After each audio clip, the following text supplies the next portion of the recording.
All right, strap in, everyone, because we are diving deep today. And we're tackling a fascinating topic, really, the psychology of seduction.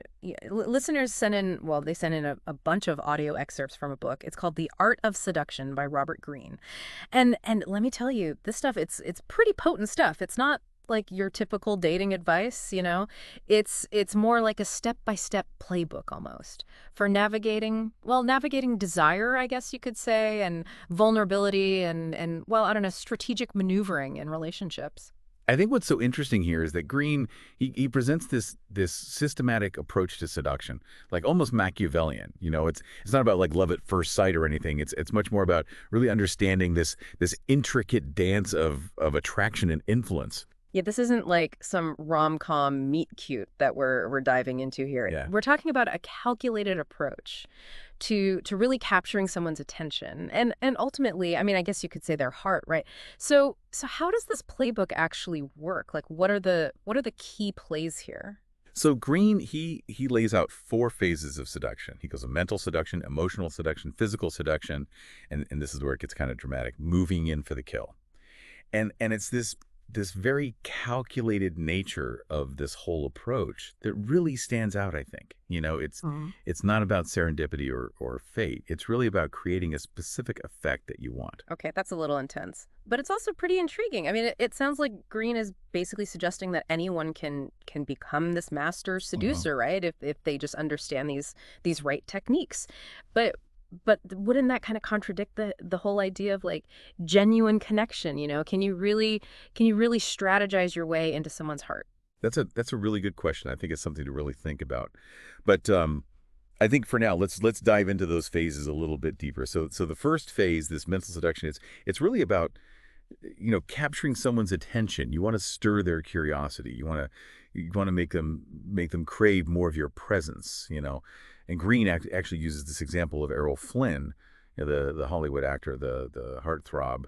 Um, he was known for this just captivating charisma that he had, and Flynn was said to have mastered tantric sex techniques. Now, not for spiritual reasons, but really as a way to control his boldness, and to kind of prolong the seduction and keep his targets really intrigued and interested. So it's about creating a sense of anticipation, like a push and pull dynamic that keeps the other person just a little bit off balance. So it's not just about being like super charming, it's also about being a little elusive, a little unpredictable. Basically just keep them guessing, right? Yeah. Exactly. Keep them on their toes. And then as you move into the second phase, this emotional seduction, the focus there kind of shifts to creating a deeper connection with the person. So here is where you really tap into their emotions.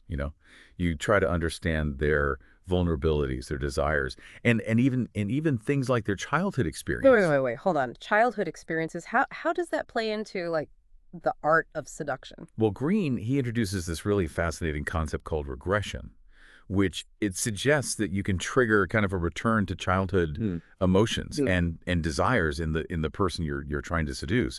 And he actually identifies four types of this regression. He calls them infantile, Oedipal, ego ideal, and reverse parental. And now, before you think this is getting like way too Freudian, think about it like, how sometimes people try to evoke a sense of childlike wonder or dependency in their partners. Yeah. That could actually be like infantile regression. That could be that in action. Okay. I think I see what you mean. It's almost like you're tapping into those kind of primal needs, right? For comfort and security that we all kind of experienced as children. But how do you actually use these regressions in a seductive way? Like, can you give an example? Yeah, totally. Yeah. Let's say, for example, that someone, they had a distant father figure growing up, and by providing that missing attention and affection, you're kind of tapping into this really deep-seated yearning, right, for that paternal validation. Yeah. So it's not about literally becoming their parent, but it's more about understanding these underlying emotional needs and then kind of subtly fulfilling them. That's kind of unsettling when you really think about it. It makes you wonder if anyone can truly just be themselves, you know? in the middle of all this, all these calculated moves and things. But I have to admit, it's also incredibly insightful. I mean, it's like you're giving us this decoder ring or Right. something, right? For understanding the hidden dynamics of relationships. Yeah, and that's just the beginning. We're just scratching the surface here. I mean, as we move into the third phase, physical seduction, things get even more interesting because it's not simply about physical attraction. It's about creating a total sensory experience, like something that just completely overwhelms the other person Yeah. and just pulls them into the moment with you. Okay, I am definitely intrigued now. Tell me more about this whole sensory overload approach. What does that even look like? Okay, so imagine like soft textures, Hmm. intoxicating scents, Mm. maybe even a voice that's modulated to be a little deeper and more alluring, right? It's about engaging all of those senses to create this kind of hypnotic focus. You really want to pull their attention away from all that mental noise Hmm. and onto you. So it's almost like a form of mindfulness, but with a very, very specific intention behind it, right? Precisely. And as their mind starts to relax, the senses become so much more acute, Yeah. so much more receptive to any kind of physical stimulation. And actually Greene uses Errol Flynn as an example here again. He describes how Flynn would make the woman that he was, pursuing, he would make her the absolute center of his universe. It's like his career, his friends, everything else just completely faded into the background. Yeah. It's just him and her completely absorbed in that moment. Wow, that's intense. But it makes a lot of sense, when you're fully present with someone, when you give them your undivided attention, it does create this really powerful sense of intimacy. Exactly. And it's in this heightened state of awareness that those physical lures become even more effective. Think about it. Have you ever noticed how when you're on vacation, for example, you become more attuned to the beauty that's all around you? Yeah. You know, like the scenery or the food even just the way the sun feels on your skin. Yes, But- absolutely. It's like your senses just come alive when you can let go of all that everyday stress. Yeah.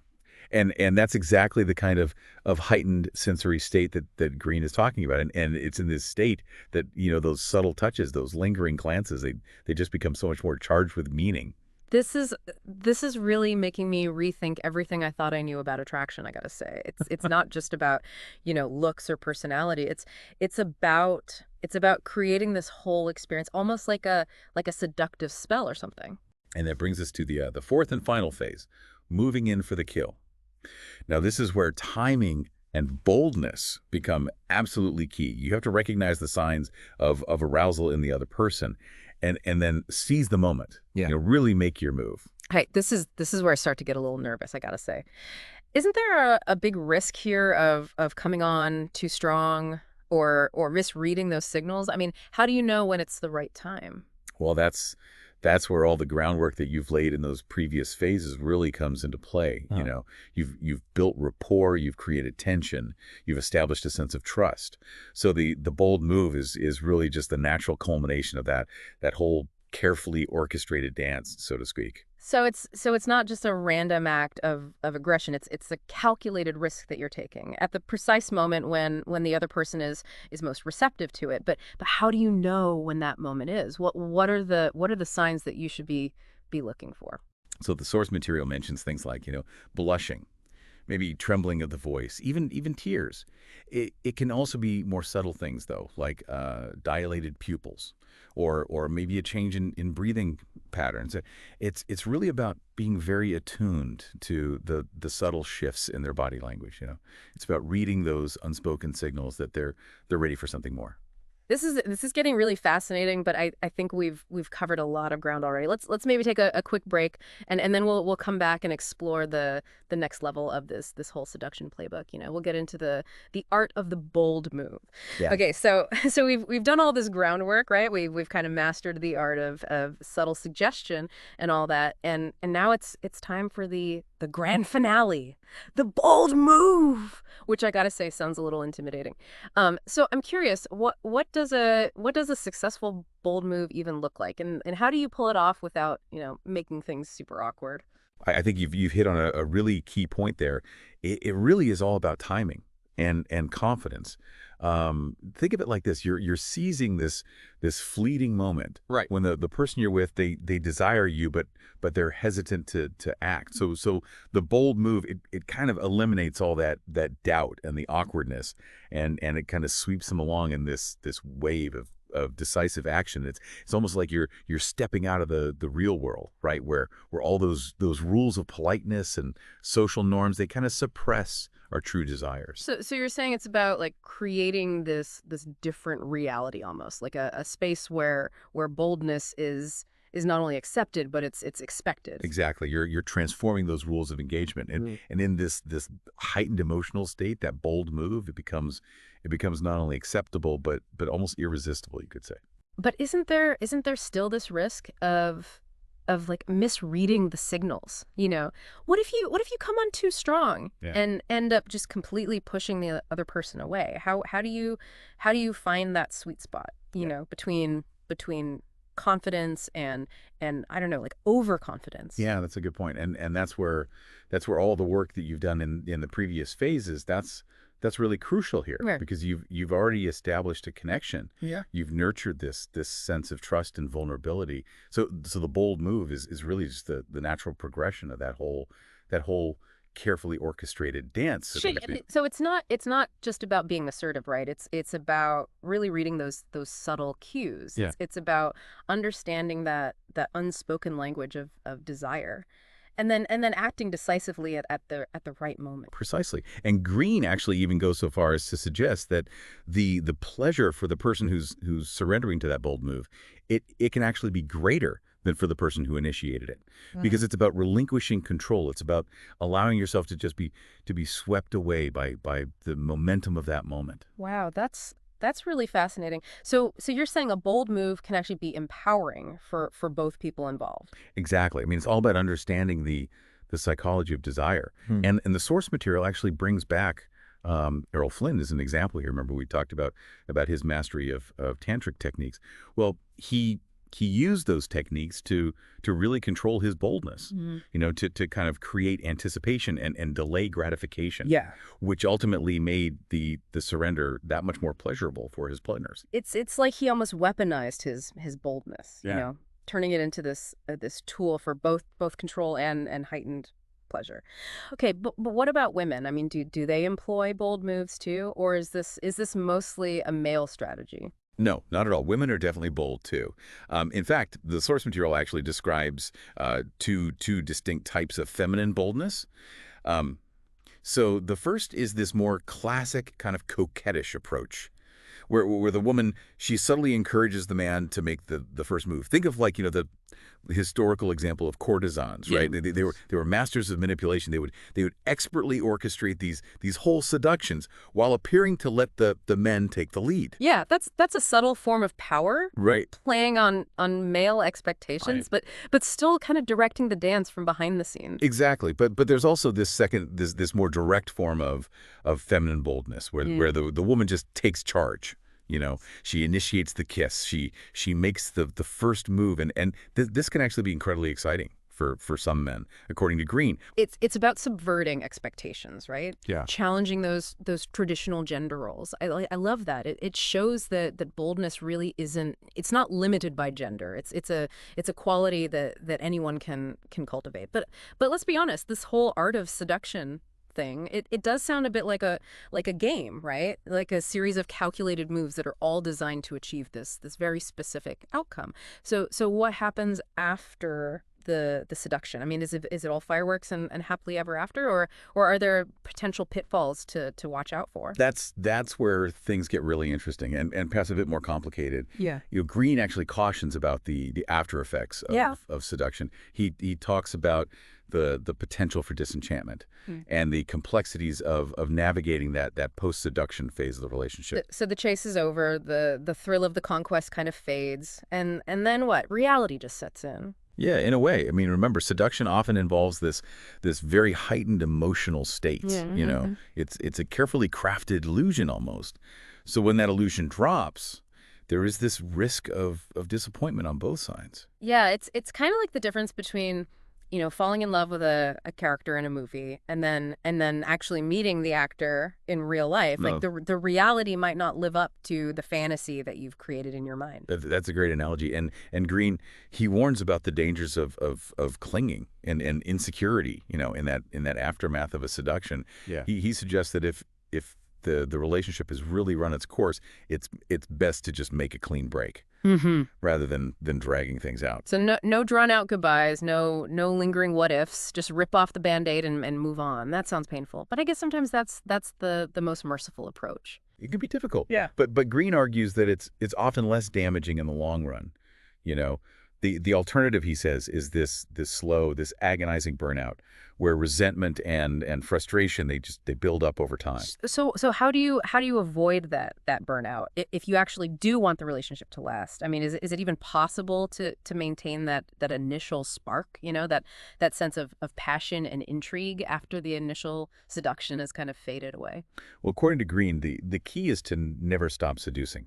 You have to constantly rekindle that flame. Yeah. You got to create new challenges, and you always got to keep the other person guessing. So it's not this one-time conquest. It's this ongoing dance of attraction and allure. Exactly. It's about finding ways to maintain a sense of mystery and excitement, even within the context of a long-term relationship. And Greene outlines several tactics for actually achieving this. Okay, I'm all ears. What are some of these post-seduction strategies? I'm picturing lots of like candlelit dinners and surprise getaways. Well, while those can certainly help, it really goes deeper than that. One key tactic is to really actively fight against inertia. The moment you start taking your partner for granted, that enchantment, it starts to fade. So you have to continually put in the effort. Make an effort to surprise them, and show them that you're still invested in the relationship. So no slipping into like comfortable routines. No letting that spark kind of fizzle out. It's about consistently finding ways to re-engage, to remind your partner why they were attracted to you in the first place. Precisely. And another really crucial element is maintaining a sense of mystery. As we all know, familiarity, it can breed familiarity. Yeah. And that can sometimes just erode desire and make the relationship feel stale. Yeah, I've heard that before. Like the importance of maintaining a little bit of distance, Right. not revealing everything about yourself all at once. Keep them wanting more, as they say. Exactly. Right. Greene, he emphasizes the importance of having a few, dark corners in your character, keeping your partner intrigued and guessing. He also suggests, flouting expectations, doing things that surprise them and delight them, Yeah. keeping them off balance in a good way. So it's about being a little unpredictable. Okay. Yeah. Keep them on their toes, reminding them that you're not completely tame Yeah. or predictable. Precisely. And along with mystery, Greene, he stresses the importance of lightness and playfulness.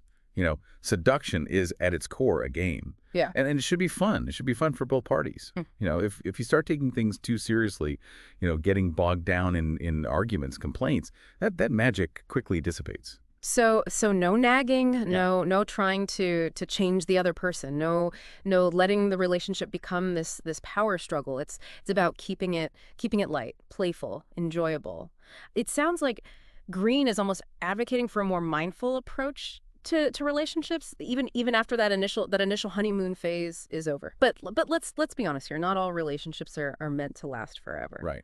So what happens when that spark just can't be rekindled? What does Greene say about breakups? Well, Greene, he actually addresses this phenomenon that he calls the slow burnout, which happens when one person, they become disenchanted, but they lack the courage to end the relationship. Yeah. So they start withdrawing emotionally, and it creates this really frustrating cycle of pursuit and retreat. It sounds like a slow and agonizing death for the relationship. Both people are unhappy, but they're too afraid to make a clean break. Exactly.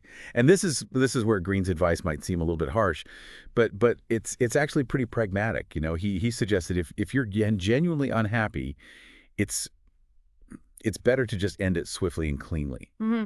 rather than prolonging the suffering for both of you. Yeah, it's like ripping off a Band-Aid. Right. It stings for a minute, but then the pain is over and the Yeah. healing can begin. Precisely. Lingering in a state of disenchantment, it only breeds resentment, Yeah. and it makes it that much harder to move on and find happiness elsewhere. But throughout this entire art of seduction thing, there's one element that we haven't really discussed as deeply, and that's the physical aspect. You're right. We've talked about the psychology and the strategy, the emotional maneuvering and all of that. But what about the actual physical act of seduction? How does that fit into Greene's framework? Yeah. It's important to note that in Greene's model, physical attraction, it's just one piece of the puzzle. Yeah. It's about creating this total sensory experience that just completely overwhelms the target and pulls them into the moment with you. Yeah. It's about bypassing the rational mind. Yeah. And appealing directly to their senses. Okay, this is where things get a little bit more tantalizing. Tell me more about these physical lures and how they actually work. What exactly is Greene suggesting? So we've been talking about these physical lures, right? And how they can almost bypass the rational mind. It's kind of like we're crafting a seductive spell or something. But how do you actually do that? Like what are some specific examples of these physical lures in action? Well, remember how we were talking about our minds just being in this constant state of distraction? Yeah. The key here is to shift that focus. Yeah. To draw the target's attention away from all that mental noise. Yeah. And direct it right at you, the seducer. It's almost like a form of mindfulness, right? But with a very, very deliberate and let's say persuasive intent behind it. Exactly. You're creating this bubble of heightened awareness almost, a shared space where you and the target are just completely absorbed in that moment. And Greene actually uses Errol Flynn, that master of seduction, as an example here. Again, he describes how Flynn would make the woman he was pursuing, he would make her the absolute center of his universe. Like everything else, his career, his friends, his worries, they all just faded into the background. So it's not just about like the physical gestures, right? It's about creating this sense of presence, like a feeling that in that moment nothing else matters but the two of you. Precisely. Yeah. And all as the mind relaxes, the senses, they become so much more acute. They become so much more receptive to any kind of physical stimulation. Think about it. Like, have you ever noticed how when you're truly relaxed, you start to notice things that you might have overlooked before. Like the subtle scent of a flower, or the way the light plays across a certain surface, or even the warmth of a gentle touch. Yes. Absolutely. It's like your senses just they come alive when you can finally let go of all that mental clutter. Exactly. And that's the kind of heightened sensory experience that makes these physical lures so effective. So beyond that, like that intense focus and presence, what are some of the specific techniques, I guess, that fall under this umbrella of physical lures? I mean, I'm picturing like, smoldering glances, lingering touches, that sort of thing. Yeah, those are definitely part of it, but it's really about engaging all of the senses. Yeah. The source material, it emphasizes the importance of soft textures, intoxicating scents, even a voice that's modulated to be deeper and more alluring. It's about creating this multi-sensory experience that just completely envelops the target and draws them in. It sounds almost intoxicating, like you're creating this physical and emotional atmosphere that's almost impossible to resist. That's the goal. You're bypassing that rational mind and appealing directly to the senses. You're creating this kind of physical and emotional intoxication. So how do you know if it's working? What are some of the signs that your target is becoming, let's say, receptive to your advances? Well, Greene, he points to these involuntary signs of physical arousal. Yeah. These could be things like blushing or a trembling voice, even tears. It could also be, manifest in more subtle ways like dilated pupils or maybe a change in their breathing patterns. Yeah, it's about being attuned to those subtle cues, those almost subconscious reactions, right, that reveal a deeper level of engagement. Exactly. And once you sense that shift, Greene, he suggests that it's time to move in for the kill. But but there's a delicate balance here. You don't want to be too aggressive, but you also don't want to hesitate and let the moment slip away. So there's an art to reading those signals and responding in a way that keeps that momentum going without spooking the other person, right? Precisely. Greene, he compares it to a dance almost, where one person takes the lead and guides the other. But it's a dance that requires both partners to be in sync.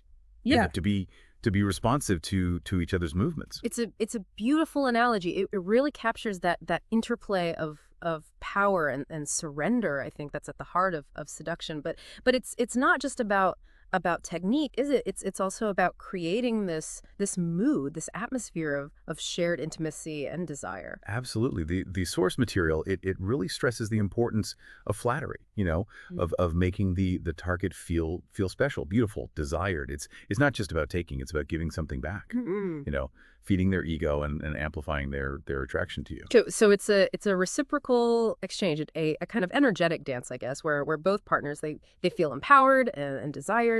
Exactly. And don't underestimate the power of shared physical activities. Yeah. Greene, he mentions Errol Flynn's love of swimming and sailing, Yeah. And these activities, they engage the body, but they also kind of quiet the mind, which can make the target more receptive to physical touch and intimacy. Yeah, it's about creating those shared experiences. Yeah. Those moments of connection that really transcend the purely physical and create a deeper bond. Precisely. And in that state of heightened, physical and emotional connection, the seduction, as Greene puts it, reaches its natural climax. Wow. This deep dive has been an absolute roller coaster, I got to say. We've explored the intricate psychology of seduction, the subtle art of these physical lures and all of that, and the complexities of navigating that post-seduction phase of a relationship. And it's definitely made me think about relationships in a whole new light. Yeah, it's challenged some of our assumptions, hasn't it? About love and attraction and power dynamics, and it's given us a glimpse, I think, into the intricate workings of the human psyche. Yeah, it's a little daunting to realize how easily we can be, influenced, but this knowledge is also incredibly empowering. By understanding these tactics, we can make more informed choices, I think, about the kinds of relationships that we want to create. I couldn't agree more. The purpose of this deep dive, it wasn't to endorse manipulation or anything, but to really shed light on the often hidden dynamics of attraction and influence. And perhaps to encourage us all to be a little more mindful. Yeah. A little more conscious of the subtle ways we influence and are influenced by others. Mm. Well, a huge thank you to you for guiding us through this fascinating and very thought-provoking exploration of the art of seduction. And to our listeners, I encourage you to continue exploring and questioning and discovering all the complexities of human connection. It's a lifelong journey, and there's always something new to learn. Until next time, may your own deep dives be filled with intrigue and discovery.